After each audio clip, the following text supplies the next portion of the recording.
মাঝখান থেকে অভিজিৎ দীপকে আলটিমেটলি তার তিন পাপ্পু বাপের সামনে রাজনৈতিকভাবে হাবুডুবু খেতে শুরু করেছে। এবার এইটুকুনি শোনার পরই আপনারা বলবেন, রোশবাবু তুমি নরেন্দ্র মোদীকে পছন্দ করো ঠিক আছে, কিন্তু পরিস্থিতি মোটেই ভালো নয়। আজকেই তো কত কি ঘটনা ঘটে গেল, সরকারের উপর চাপ বেড়েছে, শেষ পর্যন্ত জেপি নাড্ডা সহ দুজন কেন্দ্রীয় মন্ত্রীকে এদের সঙ্গে আলোচনায় বসতে হয়েছে, এবং সেখানে এদের যে তিনটি মূল দাবি ছিল তার দুটি দাবি মেলে নিলেও এরা এখনো তো আপ্রাণভাবে একটা কথাই বলে যাচ্ছে যে আমরা কোনো কথা শুনবো না, আগে ধর্মেন্দ্র প্রধানের ইস্তফা দিতে হবে, তারপর অন্য কোনো আলোচনা শুরু হবে। আর সরকার সেখানে মুখের উপর শটান না বলতে পারেনি। সরকার বলেছে আমরা সময় নিচ্ছি, আগামীকাল আবার দুপুর 2টোর সময় মিটিং আছে। অন্যদিকে বিভিন্ন রাজনৈতিক দলগুলো আসছে, এসে এদেরকে সাপোর্ট করছে, রাহুল গান্ধীরা এত তোড়ফোড় করে রাজনীতি করছে, সংসদ চালাতে পারছে না, আর তুমি বলছো যে নরেন্দ্র মোদী একে একদম ধুলো চাটিয়ে ছেড়ে দিয়েছে। হ্যাঁ, সেই ঘটনাটাই ঘটেছে। কেন ঘটেছে একটু আপনাদের ব্যাখ্যা করে বলার দরকার আছে।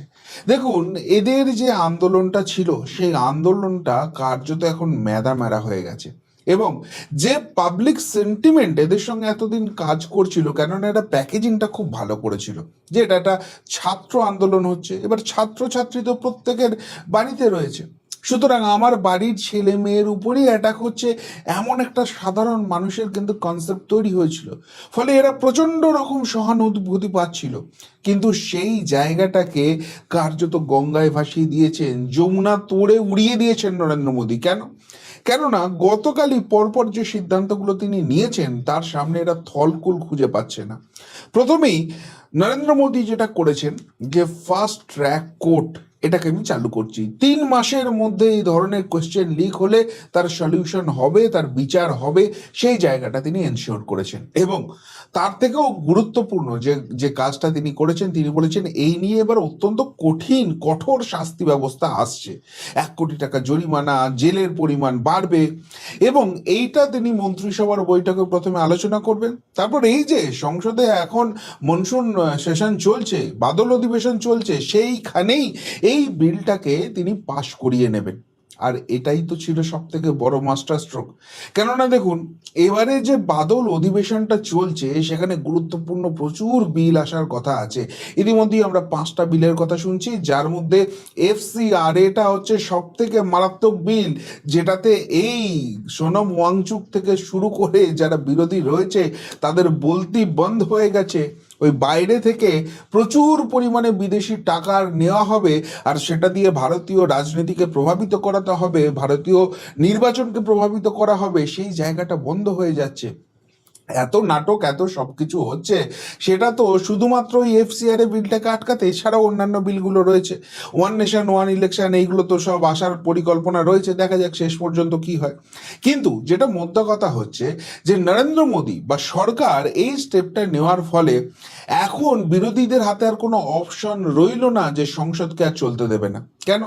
যদি হয় তখন নরেন্দ্র মোদী পরিষ্কারভাবে বলবেন, দেশের প্রধানমন্ত্রী বলবেন যে দেখুন, আপনাদের যিনি চৌকিদার রয়েছেন, আপনাদের যিনি প্রধান সেবক রয়েছেন, তিনি এই ছাত্র আন্দোলনকে সম্মান দিচ্ছেন, এবং সেই সম্মান নিয়ে এই নিয়ে যে বিল আনার কথা সেটা এখানে আনার চেষ্টা করছেন। কিন্তু বিরোধী তারা এই সংসদ চলতে দিচ্ছে না, তারা এই বিলটাকে আশা থেকে আটকে দিতে চাইছে। তাহলে আলটিমেটলি কোশ্চেন লিখে কাদের স্বার্থ ব্যাহত হচ্ছে? এই ট্র্যাপটাই পড়ে যাবে বিরোধীরা। সুতরাং সেই জায়গা থেকে বেরোতে গেলে সংসদ চলতে দিতে হবে। সংসদ চলতে দিলেই এই যে বিলটা আসছে এই বিলটা তো হবেই, তার পাশাপাশি যেগুলো মূল এজেন্ডায় ছিল সেগুলোকে কিন্তু পাশ করিয়ে নেওয়া হবে। তাহলে এখানে বাজিমাতটা করলো কে? এবার আর একটা জিনিস চিন্তা করে দেখুন, সরকার যখন কালকে এই সিদ্ধান্তগুলো নিয়েছেন, প্রধানমন্ত্রী যখন এই সিদ্ধান্তগুলো নিয়েছেন, তখন সোনম ওয়াংচুকের কিন্তু আর ওই যে অনশনের নাটক সেটা চালিয়ে যাবার কোনো জায়গা নেই। ফলে কাল রাত্রে তিনি ফলের রস খেয়ে অনশন ভঙ্গ করে নিয়েছেন। অবভিয়াসলি এই জায়গা থেকে পিছিয়ে এলে তিনি যে পলিটিক্যাল মাইলেজটা তৈরি করেছিলেন সেটা তো ধ্বংস হয়ে যাবে। ফলে সেই জায়গা থেকে তিনি বলছেন বৃহত্তর আন্দোলন ইত্যাদি প্রভৃতি করব। কিন্তু চিন্তা করুন, এই পুরো আন্দোলনটার মূল মুখ যিনি হয়ে উঠেছিলেন তিনি কিন্তু আন্দোলনের জায়গা থেকে সরে আসছেন। যদিও এই ককরোচ জনতা পার্টি বলছে যে ওনার সঙ্গে সম্পর্ক নেই, ওনার সঙ্গে আমরা দূরত্ব বাড়াচ্ছি, আমরা আমাদের জায়গায় ঠিক আছি। কিন্তু কিন্তু আলটিমেটলি এখানে যে একটা বড় খুঁটি, তার নাম ধরে যে সমর্থনটা আসছিল, সেই জায়গাটা কিন্তু ক্র্যাকডাউন করে দিয়েছে সরকার। এবং সব থেকে গুরুত্বপূর্ণ, যখন এদের আন্দোলনের মধ্যেই এই স্প্লিটটা আসবে, ধীরে ধীরে ধীরে ধীরে এদের জনসমর্থন কিন্তু কমতে শুরু করবে। আর একটা জিনিস চিন্তা করে দেখুন, এই যে মিটিং এর কথাটা হচ্ছে, সেই মিটিং এ এই অভিজিৎ দীপকে বা ককরোচ জনতা পার্টি, এদের কি ডিমান্ড ছিল? যে সরকারকে হেঁটে তাদের কাছে আসতে হবে এবং ওই যন্তর মন্তর চত্বরেই কিন্তু আলোচনাটা করতে হবে। সরকার কি বললো? বললো আমরা আলোচনার জন্য সবসময় প্রস্তুত আছি, কিন্তু আলোচনাটা হবে একটা নিরপেক্ষ স্থান। আপনাদেরকেও আসতে হবে না সরকারের কাছে, আমরাও যাচ্ছি না, আপনারা একটা নিরপেক্ষ স্থানে আসুন। ফলে ওখানে প্রোটেস্টের নামে গুন্ডাগার্দি করে সরকারের উপর যে চাপ তৈরি করার জায়গাটা ছিল, সেটা কিন্তু আস্তে আস্তে সরকার ধ্বংস করে দিল। এবং এই যে জায়গাটা, আলোচনার রাস্তাটা খুললো সরকারের তরফ থেকে, বিভিন্ন প্রপোজাল দেওয়া হবে, অনেক কিছু করা হবে, আলটিমেটলি এরা কিন্তু আন্দোলন থেকে সরে আসতে বাধ্য হবে।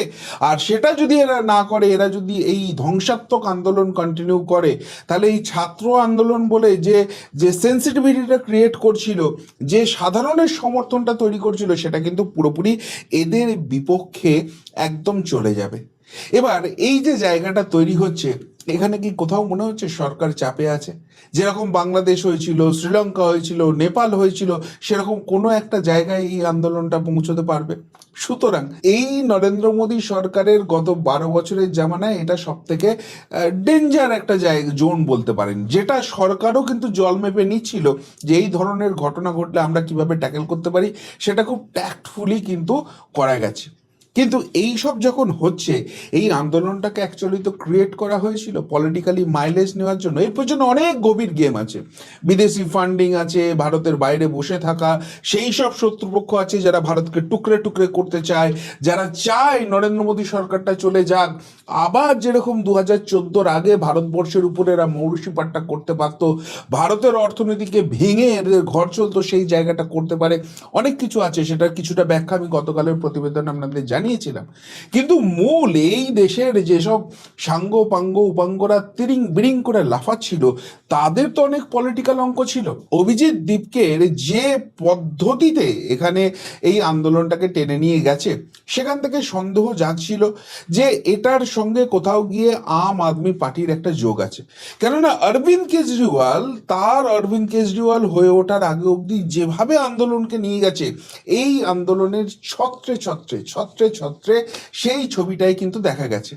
এবং সেই ছবিটা আজকে আরো অনেক বেশি স্পষ্ট হয়ে গেছে যখন আমাদের অভিষেক তিওয়ারি শোয়ের অভিষেক ভাই, সে একটা টুল কিট সামনে নিয়ে চলে এসছে। মানে ন্যাশনাল মিডিয়া যারা রাষ্ট্রবাদী কাজ করছেন, তাদের অনেকেই এটা নিয়ে এসছেন, যেখানে দেখা যাচ্ছে এই আন্দোলনের সঙ্গে যারা যুক্ত হবেন তাদেরকে পরিষ্কারভাবে নির্দেশনামা দিয়ে দেওয়া হচ্ছে। অনেকগুলো পাতা রয়েছে, সেখানে কিভাবে শেখানো হচ্ছে যে ভাই, তোমাদের যদি এই আন্দোলনে যেতে হয়, আগে গুগল ম্যাপটাকে অফলাইনে ডাউনলোড করো, ইন্টারনেট বন্ধ থাকলেও কিভাবে কি করতে পারবে, পাথরবাজি ওখানে কিভাবে করতে হবে, তোমাদের উপর অ্যাটাক এলে কিভাবে হেল্প করতে হবে, এবং সেই জায়গা থেকে যদি বিপদে পড়ে যাও, সেই জায়গাটায় তোমরা কিভাবে আইনি সাহায্য পাবে, কাদের কাদের কাছ থেকে পাবে, সমস্ত তালিকা খুঁটিনাটি দেওয়া আছে।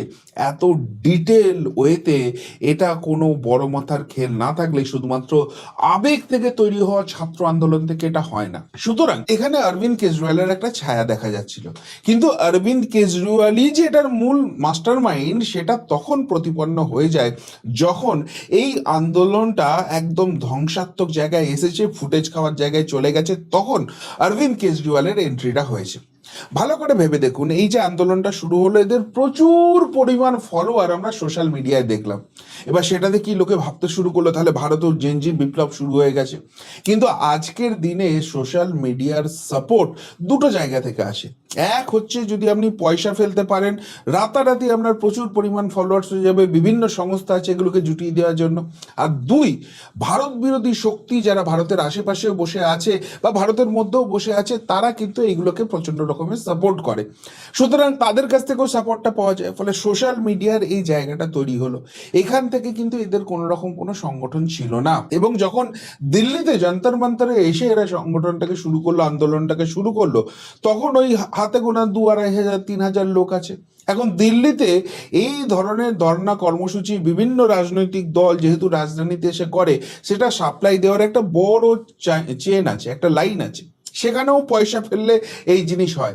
এই জিনিসটা দিয়ে আলটিমেটলি শুরু হলো, এবং তারপর যখন আস্তে আস্তে ভিড় বাড়লো, যখন পুলিশের উপর অ্যাটাক হলো, যখন আমরা দেখলাম মহিলা সাংবাদিকদের অবধি হেনস্থা করা হচ্ছে, মানে একদম পুরো লাইমলাইটে চলে এসছে ফুটেজ খাওয়ার মতো, তখন দেখুন ঠিক এখানে অরবিন্দ কেজরিওয়ালের এন্ট্রি হলো। ঠিক আন্না হাজারের আন্দোলনের সময় অরবিন্দ কেজরিওয়াল যেরকম ক্ষীর খেতে গিয়েছিল, ঠিক সেই জায়গাতেই করেছিল।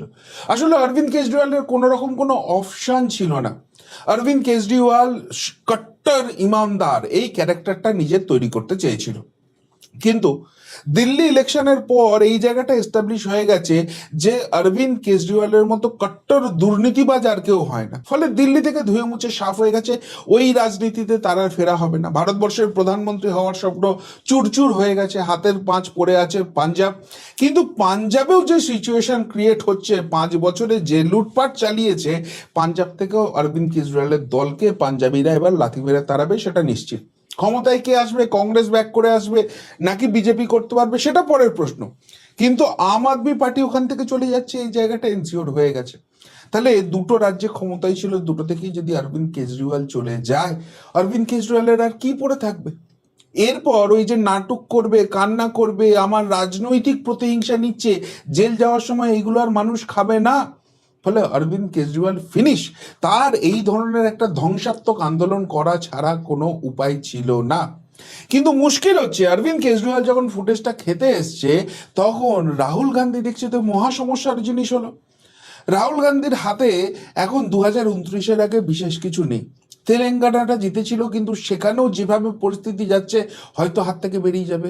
কর্ণাটকে 5 বছর মানুষ সুযোগ দিয়েছিল, কিন্তু সেখানে যে জিনিস শুরু হয়ে গেছে, মুসলিম লীগের সরকার চলছে, মানুষ বলতে শুরু করে দিয়েছে, বলে কর্ণাটক বিজেপির কাছে হারতে হবে। কেরালাতে তারা ক্ষমতায় এসেছে বটে, কিন্তু সেখানে যে 5 বছর বাদে বিজেপি আসবে না এমন জায়গা কিন্তু নয়, বামেরাও ঘুরে আসতে পারে। ফলে সেই জায়গাটা খুব একটা এনশিওর করার মতো জায়গায় থাকছে না। তামিলনাড়ুতে এখন টিভিকে হাত ধরে এসে কোনো রকমের ক্ষমতায় রয়েছে, ফলে ওভারঅল একটা ঘেটে যাওয়ার অবস্থা রয়েছে। এবার সব থেকে গুরুত্বপূর্ণ যেটা হচ্ছে, 2029-এর আগে একদম সেমিফাইনালের লড়াই যেটা বলতে পারেন, আগামী বছর 5টা রাজ্যে নির্বাচন আছে, এবং তার মধ্যে উত্তরপ্রদেশে কংগ্রেসের কোনো রকম কোনো জায়গা নেই। মণিপুর নিয়ে খুব আশা ছিল, ওখানে অনেক কিছু তাণ্ডব করেছিল, কিন্তু সেখানটা যেভাবে বিজেপি এখন গ্রিপ নিয়ে নিয়েছে, হিমন্ত বিশ্ব শর্মা যেভাবে দেখছে, ওখানেও কিছু করতে পারবে না। উত্তরাখণ্ডে তো কংগ্রেসের কোনো প্রশ্নই নেই। গোয়া, সেখানে মোটামুটি হাল ছেড়ে দেওয়ার মতো অবস্থা রয়েছে। তাহলে হাতের পাঁচ পড়ে রইল পাঞ্জাব, যেখানে বিজেপি এন্ট্রি নিচ্ছে, মানে বিজেপিরও চান্স আছে। কিন্তু এই জায়গাটায় যদি একটা এন্ট্রি নিতে পারে, তাহলে একটা দেখানো জায়গা আছে, দেখো আমরা কেরালা জিতেছি, পাঞ্জাব জিতেছি, এবং তেলেঙ্গানা রয়েছে আমাদের সঙ্গে। ফলে সব মিলিয়ে দেখিয়ে 2029 একটা লড়াই করার মতো জায়গা আছে। কিন্তু এই জায়গাটায় যদি অরবিন্দ কেজরিওয়াল ফুটেজটা খেয়ে নেয়, তাহলে রাহুল গান্ধীর কি অবস্থা হবে? ফলে দেখুন, রাহুল গান্ধীও সেখানে লাফালাফি করে চলে এসছে, সেখান থেকে ফুটেজ খাওয়ার সে চেষ্টা করছে। এখন এই দুজন যখন খাচ্ছে, দুটো পাপ্পু যখন ময়দানে নেমে পড়েছে, তখন 3 নম্বর পাপ্পু সেও কেন বাকি থাকে? অখিলেশ যাদব মাথায় লাল টুপি পরে ওখানে গিয়ে, আরে আমাকেও অ্যারেস্ট করো, আমাকেও অ্যারেস্ট করো, তাকেও মিডিয়া ফুটেজটা খেতে হবে।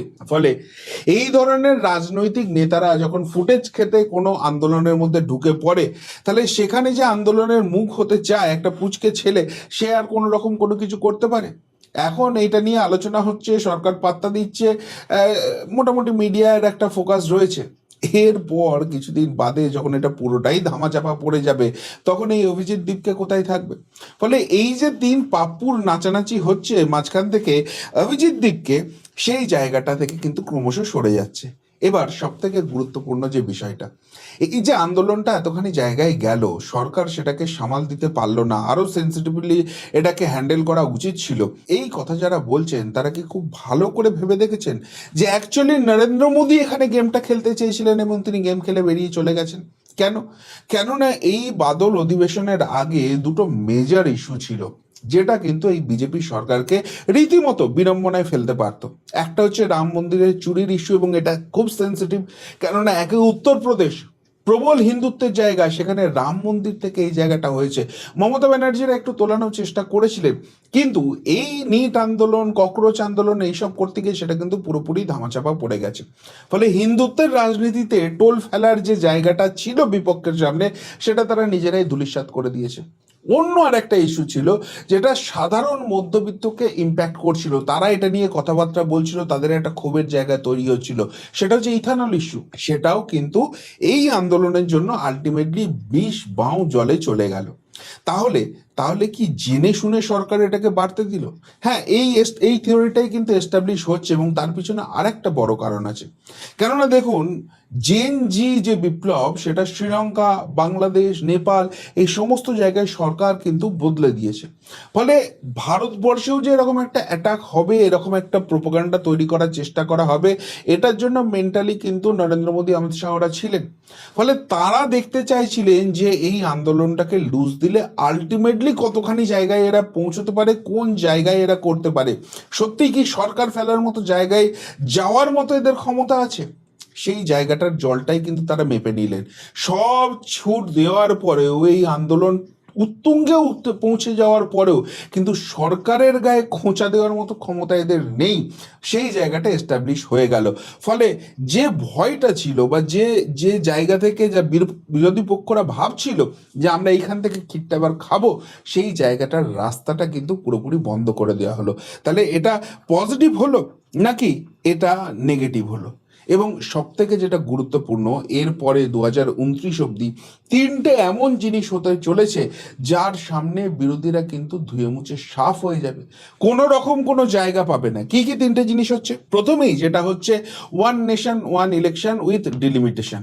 ডিলিমিটেশন এসে যাওয়া মানেই যে বিভিন্ন জায়গায় এখনো মুসলিম ভোট ব্যাংকটাকে ঢুকিয়ে রেখে দিয়ে এই জিনিসটাকে ম্যানিপুলেট করার চেষ্টা করছে বিপক্ষ শিবির, সেই জায়গাটা কিন্তু ঘেঁটে যাবে। Plus one nation one election মানে নরেন্দ্র মোদী, অমিত শাহরা যখন প্রচারে যাবেন, একটা প্রচারে গিয়ে দুটো ভোটের প্রচার হয়ে যাবে, এবং যে ব্যাপকভাবে জায়গাটা প্রচারের জন্য লাগবে, সেটা কিন্তু এরা ডেডিকেটেডলি 6 মাস দেবে, নির্বাচন জিতে যাবে, বেরিয়ে যাবে। এবং আর একটা জিনিস মাথায় রাখুন, আমরা বারবারই বলি লোকসভার ফলাফল আর বিধানসভার ফলাফল আলাদা হতে পারে। তার কারণ লোকসভায় যখন মানুষ ভোট দিচ্ছে তখন তারা দেশের সেন্টিমেন্টের কথা ভেবে ভোট দিচ্ছে, কিন্তু যখন বিধানসভায় ভোট দিচ্ছে সেখানে কিন্তু স্থানীয় ইস্যুটা বড় হয়ে যায়।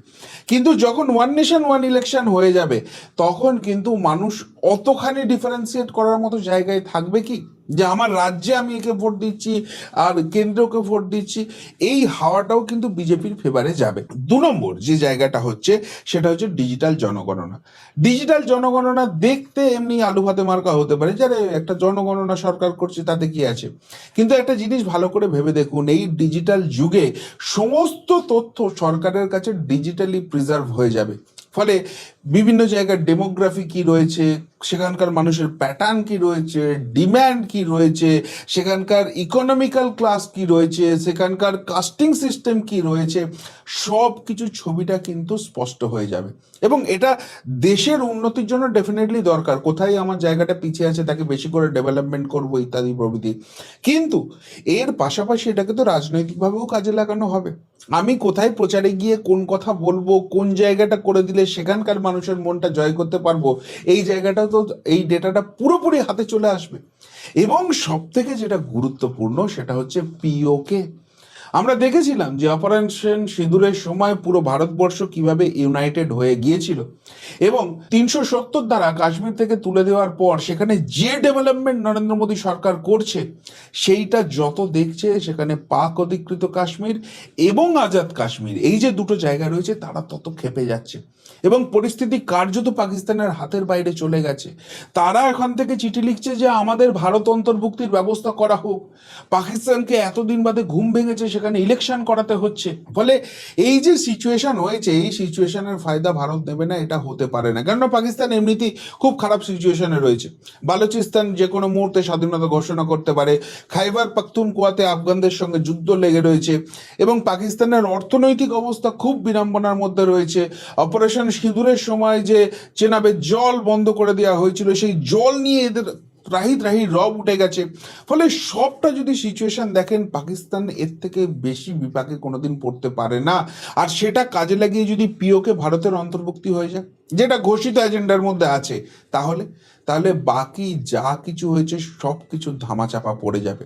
ফলে আলটিমেটলি নরেন্দ্র মোদীর পথের কাঁটা এই সিজেপি, এই জেনজি বিপ্লব, এই অভিজিৎ দীপকেদের দিয়ে করার একটা জায়গা ছিল, কিন্তু সেই গেমটা ট্যাক্টফুলি হ্যান্ডেল করে নরেন্দ্র মোদী, অমিত শাহ, ভাজপা সরকার সবাই মিলে এদের হাত থেকে পুরো জিনিসটা কেড়ে নিয়েছে।